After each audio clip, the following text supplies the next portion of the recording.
अस्सलाम वालेकुम नाज़रीन। ड्रामा सीरियल्स गुलाम, बादशाह, सुंदरी, मोहब्बत, बगावत और शनाख्त की एक ऐसी जंग है जो गुलाम को उसके असद पे जान तक ले जाती है। जब सुंदरी गुलाम से मोहब्बत का इजहार करती है तो गुलाम खौफ से कांप उठता है। सुंदरी बादशाह की पसंद होती है, इसलिए गुलाम पीछे हटने की कोशिश करता है। गुलाम जानता है कि बादशाह के खिलाफ जाना मौत को दावत देने के बराबर है, मगर सुंदरी डर जाती है। वो कहती है कि बादशाह तो एक जालिम इंसान है और जालिम इंसान के साथ मेरा कोई जोड़ नहीं।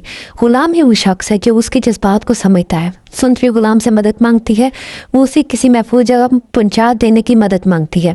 गुलाम हिचकिचाहट के बावजूद उसका हाथ थाम लेता है और साथ देने का फैसला करता है, मगर रास्ते में बादशाह उन दोनों को पकड़ लेता है। गुस्से से पागल बादशाह गुलाम पर गद्दारी का इल्ज़ाम लगाता है और सुंदरी के सामने उसे कैद करके तशद्दुद का निशाना बनाता है। सुंदरी पूरी हिम्मत के साथ बादशाह के सामने ऐलान करती है कि वो उससे नफरत करती है और गुलाम से मोहब्बत करती है। ये बात बादशाह को पागल कर देती है। वो दोनों को कैद करने का हुक्म देता है और गुलाम को इबरतनाक सजा देता है।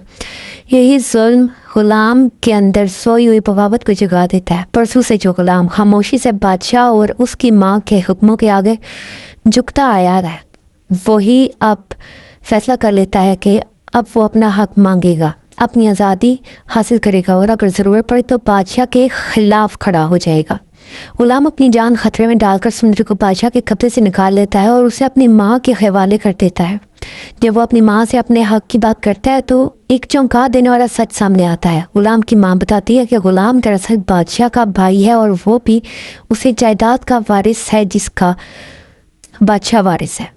ये सच गुलाम की दुनिया हिला देता है। जैसे वो जिंदगी भर अपना मालिक समझता रहा, वही उसका भाई निकलता है। माँ ऐलान करती है कि अब ये सच सबके सामने आएगा और कोई झूठ बाकी नहीं रहेगा। इसी लम्हे गुलाम को एहसास होता है कि ये सिर्फ मोहब्बत की लड़ाई नहीं, बल्कि उसकी शनाख्त, उसके हक और बादशाह के सवाल की शुरुआत भी है। मज़ीद अपडेट्स के लिए हमारे चैनल को लाइक एंड सब्सक्राइब करना ना भूलें और अपनी राय का इजहार कमेंट सेक्शन में ज़रूर करें। शुक्रिया।